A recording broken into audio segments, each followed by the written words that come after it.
আমার বন্ধু কুদ্দুস আর আমি একদিন একটা মাদ্রাসার সামনে দিয়ে যাইতেছি। হঠাৎ করে যাওয়ার হতে একটা মেয়ের দিকে তাকাইলাম।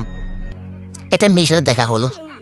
তার চেহারা মায়াবী হাসি ছিল, তার হরিণের মতো চোখ ছিল, তার চোখ ফরির মতো হাসি।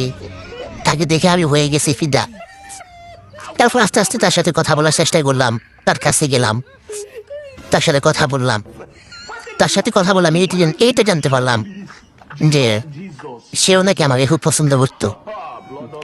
আমি তাকে প্রশ্ন করলাম যে তুমি আমাকে কিভাবে চিনো, কোথায় দেখছো, আর তুমি কি চাও? তো সে আমাকে বলে উঠলো যে আমি তোমাকে বহুত আগে থেকে পছন্দ করতাম।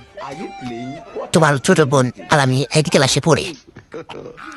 বিষয়টা শুনে আমি খুবই অবাক হলাম যে আমার ছোট বোনের বান্ধবী, তা নাকি আমার ক্লাস। এটা তো কোনোদিনে হয় না, কারণ ভাগ্যে আমার ছোট বোন যদি শুনতে পারে যে তার বান্ধবী আমার ক্লাস, তাহলে মানে তো কোনো কিছুই থাকবে না। চিন্তা ভাবনা করে সব কিছু ইয়ে পিড়ায়। সাথে সাথে সাথে কবরস্থান ছিল মাদ্রাসার পাশে, সেই কবরস্থানে গিয়ে ভালোবাসাকে দাফন করে দিয়ে চলে আসলাম।